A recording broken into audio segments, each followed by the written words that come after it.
te hablaré acerca de los ruidos de respiración.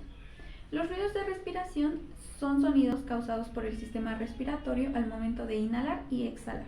En este video te mencionaré 4 de ellos. Número 1. Sibilancias. Las sibilancias son sonidos continuos de alta frecuencia ocasionados por la obstrucción de las vías aéreas. Generalmente pueden estar dados por una bronquitis aguda, asma o una reacción alérgica. Número 2. Los estertores. Son pequeños ruidos chasqueantes, burbujeantes o estrepitorios en el pulmón. Son producidos por la presencia de líquidos o exudados en los bronquios. Número 3. Estridor. Son ruidos intensos, generalmente escuchados en la inspiración. Se manifiestan cuando hay una obstrucción a nivel de la garganta o de la laringe. Número 4. Los roncos. Son sonidos similares a un ronquido y se van a dar por la obstrucción del aire.